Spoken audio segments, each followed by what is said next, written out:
এই অভিযানখন 2017 চনত মাননীয় প্ৰধানমন্ত্ৰী নৰেন্দ্ৰ মোদী ডাঙৰীয়াই আৰম্ভণি কৰিছিল আৰু সেই অভিযানখন আজি সুন্দৰভাৱে গোটেই ভাৰতবৰ্ষতে চলি আছে আৰু আমি অসমতো আজি ৰাজ্যিকভাৱে মৰিগাঁও জিলাৰ পৰা এই অভিযানৰ শুভ আৰম্ভণি কৰিছোঁ অতি সফলতাৰে।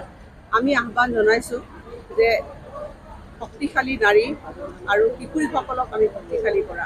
এইবাৰ অভিযানৰ সেইটোৱে থিম আছিলে আৰু আমি যোৱা সময়ছোৱা এই অভিযানখনক যাতে এটা জন আন্দোলন ৰূপে আমি পৰিগণিত কৰিব পাৰোঁ তাৰ কাৰণে চেষ্টা কৰিছোঁ।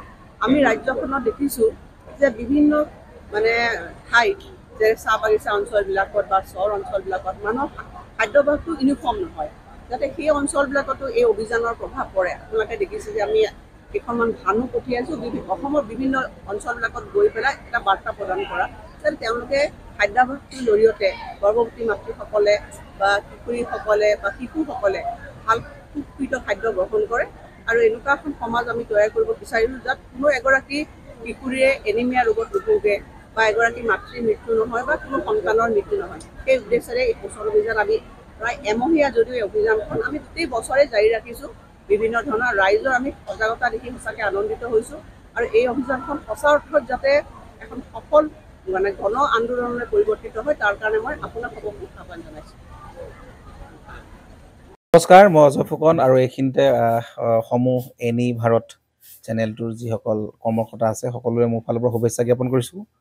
অসমৰ আচলতে সংবাদ জগতত নতুনকৈ আচলতে এটি আত্মপ্ৰকাশ ঘটিছে আমাৰ নিউজ চেনেল এনি ভাৰত আৰু এনি ভাৰতৰ এটা খুব ধুনীয়া এটা অনুষ্ঠান হ'বলৈ গৈ আছে। সকলোৱে জানে আমাৰ সকলোৰে মৰমৰ হাৰ্টথ্ৰব জুবিন গাৰ্গৰ গানে কি আনে, আচলতে জুবিনদাৰ সেই গীতৰ আধাৰত আমাৰ হিৰুদাই লিখা সেই গীতটি গানে কি আনে, এই গানে কি আনে নামৰ এটি তেওঁলোকে সাংগীতিক ৰিয়েলিটি শ্ব' কৰিবলৈ গৈ আছে আৰু 15 আগষ্টৰ পৰা গোটেই আৰম্ভ হ'ব। প্ৰথম অডিশ্যন অসমৰ ধেমাজি জিলাত আৰম্ভ কৰিব।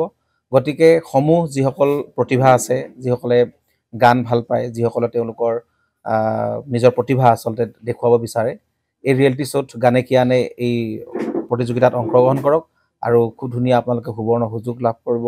লগতে ইয়াতে পুৰস্কাৰ আছেই, বিভিন্ন ধৰণৰ উপহাৰো আপোনালোকে লাভ কৰিব আৰু লগতে এগৰাকী প্ৰতিষ্ঠিত আচলতে এগৰাকী শিল্পী হিচাপে অসমৰ সাংস্কৃতিক জগত আপোনালোক প্ৰতিষ্ঠা লাভ কৰিব। গতিকে গোটেই অনুষ্ঠানটোলৈ মোৰ ফালৰ পৰা শুভকামনা থাকিল আৰু লগতে এই অনুষ্ঠানটোত আপোনালোকে অংশগ্ৰহণ কৰিব। আমিও আছোঁ আৰু সকলোকে আমি লগ পাম। ধন্যবাদ।